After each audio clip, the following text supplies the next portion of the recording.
श्रीमते रामानुजाय नमः। श्रीमते रामानुजाय नमः।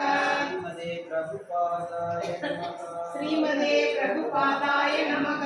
ओम नमो भगवते वासुदेवाय। ओम नमो भगवते वासुदेवाय। ओम नमो भगवते वासुदेवाय। ओम नमो भगवते वासुदेवाय। भगवद्गीதை अध्याயம் 4:34 श्लोकम 34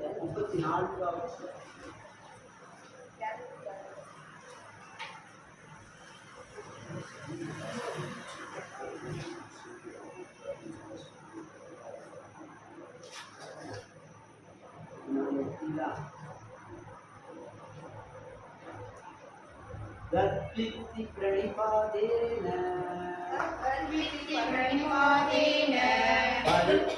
परिप्रश्नेन सेवया उपदेश्यन्ति ते ज्ञानम् ज्ञानिनस्तत्त्वदर्शिनः तद्विद्धि प्रणिपातेन परिप्रश्नेन सेवया उपदेश्यन्ति ते ज्ञानम् ज्ञानिनस्तत्त्वदर्शिनः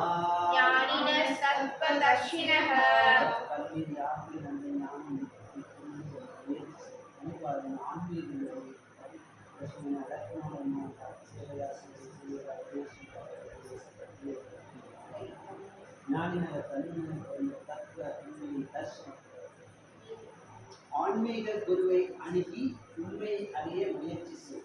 அடக்கத்துடன் அவரிடம் வினாக்களை எழுப்பி அவருக்கு தொண்டு செய். உண்மையை கண்டவர்களான தன்னுணர்வு பெற்ற ஆத்மாக்கள் உனக்கு ஞானத்தை அளிக்க முடியும். ஆன்மீக உணர்வு பாதை சந்தேகமின்றி கடினமானதாகும். எனவே தன்னிடமிருந்து தொடங்கி வரும் சீர பரம்பரையை சார்ந்த அங்கீகரிக்கப்பட்ட ஆன்மீக குருவை அணுகுமாறு பகவான் நம்மை அறிவுறுத்துகிறார். சீர பரம்பரையின் கொள்கையை பின்பற்றாத எவரும் அங்கீகாரம் பெற்ற ஆன்மீக குருவாக முடியாது. பகவானே மூல குருவாவார். சீர பரம்பரையில் உள்ளவர் பகவானின் செய்தியை உள்ளது உள்ளபடி தனது சீடனுக்கு கொடுக்க இயலும். சில அறிவற்ற போலிகள் தமது சொந்த முறைகளை உண்டாக்குகின்றனர். ஆனால் எவரும் அதன் மூலம் ஆன்மீகத்தை உணர முடியாது. பாகவதம் 6:19 சொல்கிறது. தர்மம் து சாஷான் பகவத் பிரணீதம். தர்மத்தின் பாதை பகவானால் நேரடியாக பிரகடனப்படுத்தப்படுவதாகும். எனவே மனக்கற்பனைகளோ வரட்டு விவாதங்களோ ஒருவரை நல்வழிக்கு கொண்டு வர உதவாது. ஞானத்தை வளர்க்கும் புத்தகங்களை கூட தானாக சுதந்திரமாக படிப்பதன் மூலம் எவரும் ஆன்மீக வாழ்வில் முன்னேற முடியாது. ஞானத்தை அடைவதற்கு நேர்மையான ஆன்மீக குருவை அணுக வேண்டும். அத்தகு ஆன்மீக குருவை பூரண சரணாகதியுடன் ஏற்று பொய் கௌரவங்களை நீக்கி கீழ்நிலை சேவகனாக அவருக்கு தொண்டாற்ற வேண்டும். தன்னுணர்வு பெற்ற ஆன்மீக குருவின் திருப்தியே ஆன்மீக வாழ்வில் முன்னேற்றத்திற்குரிய ரகசியமாகும். கேள்வி கேட்பதும் பணிவுடன் இருப்பதும் ஆன்மீகத்தை புரிந்து கொள்வதற்கு நன்முதவியாக அமையும். பணிவும் தொண்டும் இல்லாவிடில் ஆன்மீக குருவிடம் கேட்கப்படும் கேள்விகள் எவ்வித பலனையும் தராது. ஒருவன் ஆன்மீக குருவின் சோதனைகளில் வெற்றி பெறக்கூடியவனாக இருக்க வேண்டும். சீடனின் நேர்மையான ஆவலை காணும் ஆன்மீக குரு அவனை நேர்மையான ஆன்மீக ஞானத்தினால் தானாகவே ஆசிர்வதிக்கின்றார். இப்பதத்தில் குருட்டுத்தனமாக பின்பற்றப்படுவதும் உதர்த்தமாக கேள்வி கேட்பதும் கண்டிக்கப்பட்டுள்ளன. ஆன்மீக குருவிடமிருந்து அடக்கத்துடன் கேட்பது என்பது மட்டுமின்றி தனது தொண்டு, பணிவு, கேள்விகள் ஆகியவற்றின் மூலம் அவரிடம் தெளிவான அறிவை பெற வேண்டும். நேர்மையான ஆன்மீக குரு இயற்கையாகவே தன் சீடனிடம் மிகவும் அன்புடையவர். எனவே மாணவன் அடக்கத்துடன் எப்போதும் தொண்டு செய்ய தயாராக இருக்கும்போது ஞானத்தின் பரிமாற்றமும் கேள்விகளும் பக்குவம் அடைகின்றன.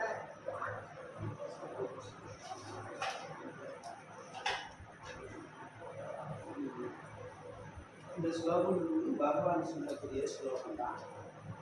அப்ப இது ரொம்ப முக்கியமான ஸ்லோகம். இந்த அடிப்படை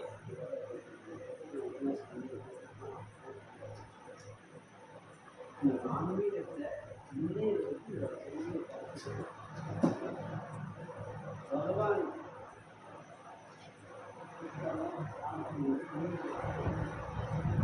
எல்லா ஞானமும் தெரியும். இருந்தாலும் அவர்களே ஒரு ஆன்மீக குருவிற்கு இந்த ராமாயணத்தை பார்க்கணும். வால்மீகி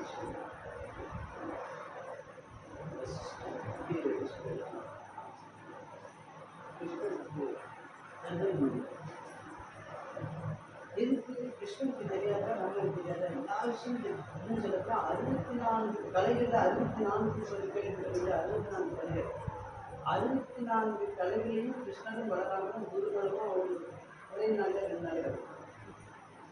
அவங்களுக்கு எல்லாமே தெரியும், படித்த எல்லா ஞானமும் உடையவர்.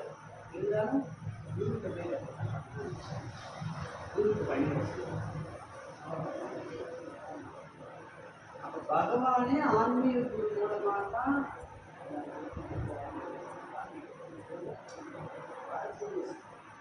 காட்டி கொடுத்துருக்காங்க. பகவானுக்கு தேவை இல்லை, இருந்தாலும் அவரே மாறிட்டாருன்னா இப்போ யார் கொடுத்துருக்காங்க. ராமானுஜருக்கு 5 ஆன்மீக குரு சொல்லுவாங்க. ஆன்மீக குரு இல்லாமல் ஆன்மீக எப்படி நடந்து கொண்டு இருக்காங்க. நம்ம நிறைய பேசியிருக்கோம் சத்சங்கத்தை பற்றி. ஆரம்பமே அதான் நம்ம பேசுகிறோம்.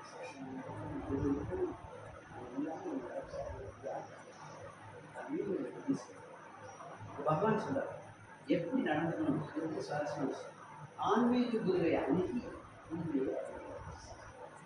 அடக்கத்துடன் அவருக்கு வினாக்களை எழுப்பி அவருக்கு உண்மையை கண்டவர்களான தன்னுடைய ஆத்மா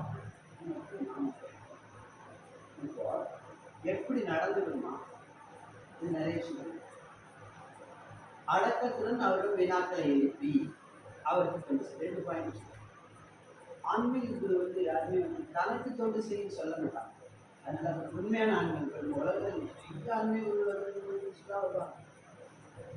உண்மையான ஆன்மீக அங்கீகரிக்கப்பட்ட ஆன்மீக எப்படி இருப்பாருன்னா தனக்கு சேவை செய்யறது யாருமே கட்டணும். அது பகவானுக்கு தான் கட்டணும்.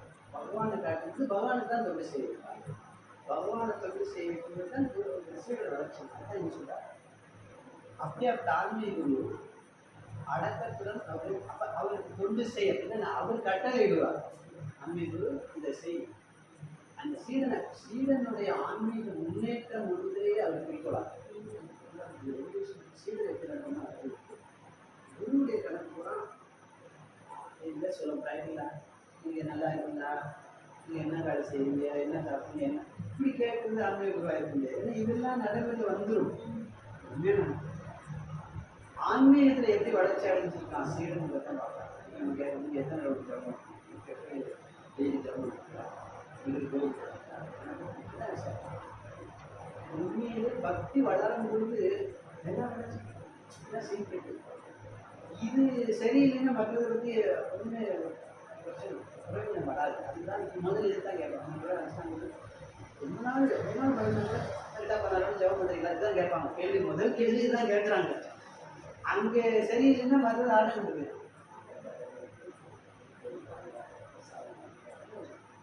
ஸோ சீடனுடைய ஆன்மீக முன்னேற்றத்தில்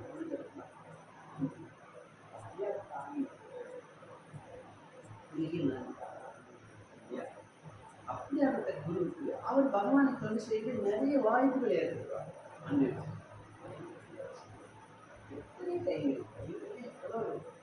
அது கைடன்ஸ் கொடுப்பார். அப்படியாப்பட்ட ஆன்மீக அடக்கத்துடன்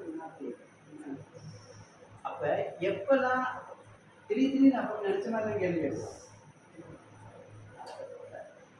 கேள்வி எப்படி முதற்குமான கேள்வி அம்மா அந்த கேள்வி வந்து சந்தேகம். அது நமக்கு உதாரணம் சொல்லுவாங்க.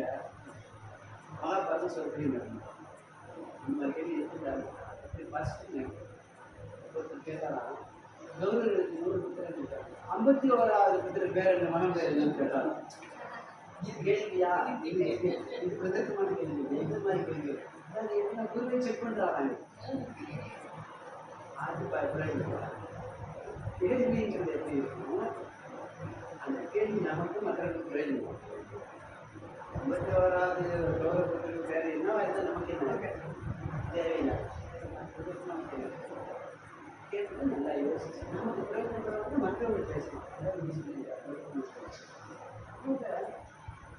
அன்றைக்கே சொன்னோம் ஆன்மீக குருவுடைய திருப்தி தான் பார்ப்பாங்க ஆன்மீக குரு எப்படி வேணும் பண்ணணும் அது சொல்லியிருக்காங்க அது செய்ய பொறுப்பாக நமக்கு ஆன்மீகம் ஒரு காலத்தில் என்ன காலத்தில் வந்து வேத காலத்தில் பார்த்தீங்கன்னா வேதம் செடி வழியாக தான் வந்தோம்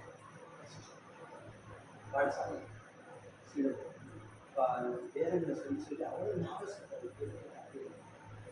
ஏற்று எழுத்து வந்திருக்கு இப்பதான் புஸ்தகம் அப்போ அந்த காலத்தில் குருக்கிட்ட போயிட்டு குருக்கிட்ட போய் இந்த மாதிரி செவி வழியாக கேட்கணும் இல்லைன்னா ஏற்று தான் ஆன்மீகம் காலங்கள் ரொம்ப அன்னைக்கு அவ்வளோ நல்ல இருந்துச்சு ஞாபகசக்தி இருந்துச்சு இந்த வேதத்தில் அப்படியே கேட்க மாதிரி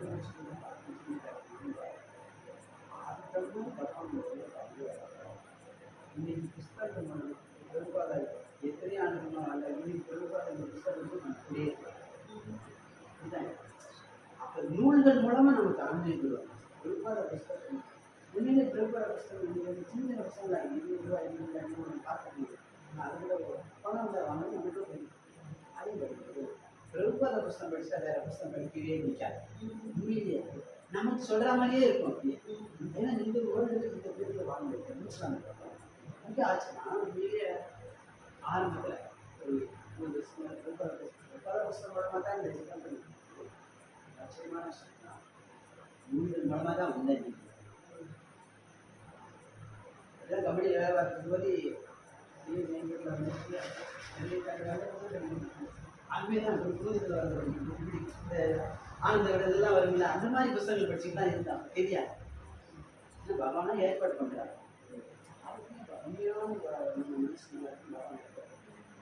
அப்போ நான் வந்து வேலை முடிச்சுட்டு வரும்போது ஒரு ஃபேன்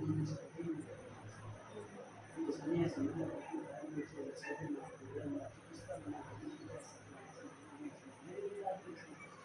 போன வந்து புத்தகம் மட்டும்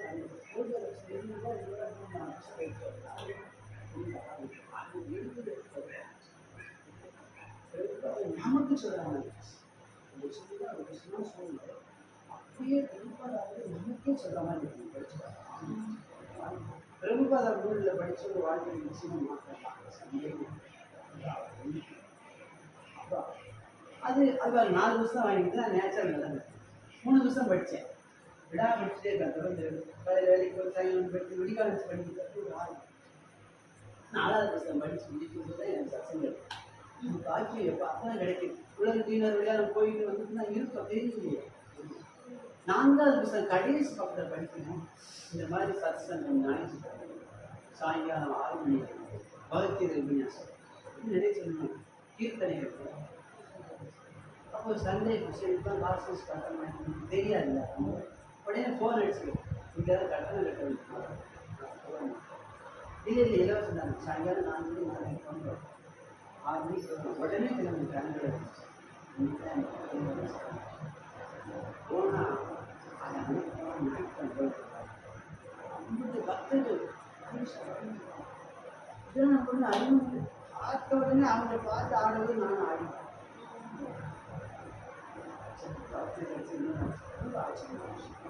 அப்பதான் ஆன்மீக குருவுடைய மகத்துவம் வெளிப்பாடாக யாருமே தெரியாத அந்த புத்தகம்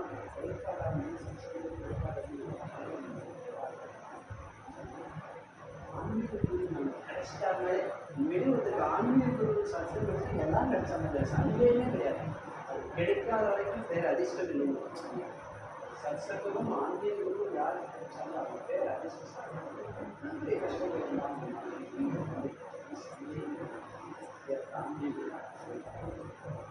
ஆண்டு நிறைவேறியிருக்காங்க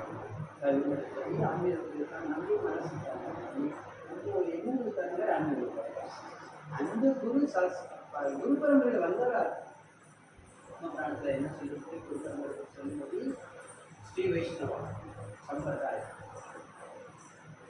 பிரம்ம கௌடிய சம்பிரதாயம், குமார சம்பிரதாயம், அப்புறம் ருத்ர சம்பிரதாயம். 4 சம்பிரதாயங்கள் அங்கீகரிக்கப்பட்டதான் பத்ம புராணம். ஏகப்பட்ட குருக்கள் இருக்கலாம், ஆனால் இந்த 4 பத்ம புராணத்தில் அங்கீகரிக்கப்பட்ட சம்பிரதாயம் நல்ல ஞாபகம். ஸ்ரீ வைஷ்ணவ சம்பிரதாயம், ஆழ்வார் ராமானுஜருடைய சம்பிரதாயம் அங்கீகரிக்கப்பட்டது. பிரம்ம கௌடிய சம்பிரதாயம் நம்ம இருக்கிறது, பிரம்ம கௌடிய சம்பிரதாயம் மத்வாச்சாரியர் மூலம். குமார சம்பிரதாயம் இதுக்கு வடநாட்டில் இருக்கு. ருத்ர சம்பிரதாயம் சிவபெருமான் மூலமாக ஒரு சம்பிரதாயம், ஒரு பெரிய வைஷ்ணவம். இது முதல்ல 2 அதிகமாக இருக்கக்கூடாது. உங்களுக்கு பிரம்ம கௌடிய சம்பிரதாயம் ஓடுறது முக்கியம். இந்த 4 எதுனா அந்த எதுனா அது கரெக்டாக பார்க்கணும். எது கிடைச்சிட்டு நமக்கு எது கிடைச்சிச்சு அடிக்கடி எந்த தொடர்பு அது பகவானை காட்டுறது. ஆன்மீக அந்த மாதிரி ஆன்மீக சக்தியை கொண்டு செய்து கேள்வி கேட்டு அப்போதான் நமக்கு ஆன்மீக ஞானமே தெளிவும். அதான் சொல்லியிருக்காரு, நீங்கள் புத்தகமே படித்தாலும் புரியாது சார், நீங்கள் கொஞ்சம் புரிய முடியாது. ஏன்னா நம்ம ஆன்மீக நேசிக்கிறது தான். இந்த ரேடியோவில் அந்த காலத்தில் ரேடியோவில் பார்த்தீங்கன்னா ஒரு அலைவரிசை சிறப்பாக ஒரு பாயிண்ட் இல்லை இலங்கை வானொலிலாம் நீங்கள் பார்த்துப்பீங்களா? இப்போ தானே ரேடியோவில் வந்து பார்த்தீங்கன்னா சிறப்பாக ஒரு லைன் அந்த அலைவரிசை நம்பரில் வச்சோம்னா ஸ்லோனில் எடுக்கணும் தெரிஞ்சு. அப்போ அந்த அலைவரிசையும் இந்த நம்பரும் மேட்ச் ஆகும்போது ஆன்மீகத்துக்கும் நமக்கும் ஒற்று வந்த கூட நம்ம தேர்தல் தான் அந்த அலைவரிசை கட்டாங்க. உங்களுக்கு திறமைகள் நிறைய இருக்குது. அதே மாதிரி இந்த பக்தன் கேட்டு நம்மளுடைய ஒரு வாய்ப்பு சொல்லி அன்னைக்கு பார்க்க சன்னியாசிகள் ஜெயித்துக்கிறான். அவ்வளோ பெரிய சன்னியாசிகள் ஜெயிக்க திரும்பி அப்படி சந்திக்கிறாங்க. அப்படி எதிர்காலம் வந்துட்டாங்க. இங்கேயும் செஞ்சிடலாம்.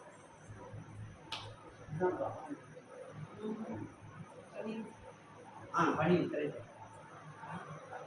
நம்மளே ஒரு ஈக்குவல் தானே. அப்படி தூய்மையான பக்தர் வந்துட்டாருன்னா விரும்பி செய்யணும். விரும்பி செய்யணும். பார்த்துட்டு அவங்க இங்கே இருக்காங்க, அங்கே விரும்பி செய்யணும்.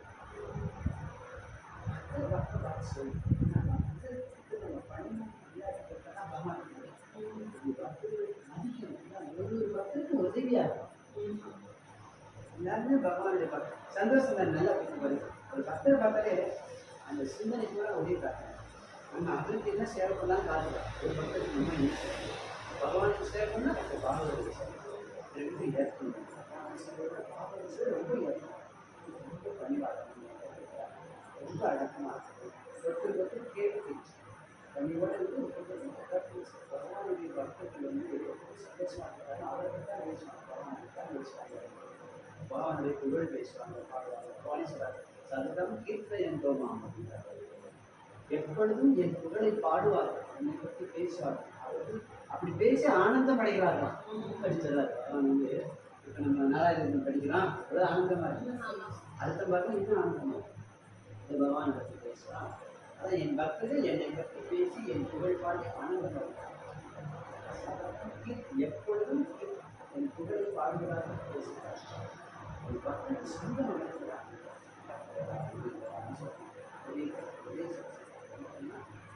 கைதறிந்து அதிகமாகும் நிறைய விஷயங்கள் சைத்தன்யமாக வழியில் வந்து சைத்தன்யமாக அந்த குறைபாடாக முதன்மை பயிற்சியடைய பக்தர்கள் எல்லாமே பிரபுபாத புஸ்தகம் அடிப்படையில் பகவத்கீதை அடிப்படையில் பாகவதத்தை அடிப்படை தான் நம்ம வாழ்க்கை. பகவத்கீதை ஒரு கண்ணு, பாகவத கண்ணா இருக்கும் நம்ம வாழ்க்கை. பகவத்கீதை ஒரு கண்ணு எவ்வளோ முக்கியம் வாழ்க்கையில். பகவத்கீதை ஆன்மீகத்தில் ஒரு கண்ணு பகவான். ஆன்மீகத்துடைய நிறைய இருக்குது. குருவுடைய கலாச்சாரம் நிறைய இருக்குது. அதிசயங்கள் ஓம் நமோ பகவதே வாசுதேவாய. ஓம் நமோ பகவதே வாசுதேவாய. ஓம் நமோ பகவதே வாசுதேவாய. ஓம் நமோ பகவதே வாசுதேவாய.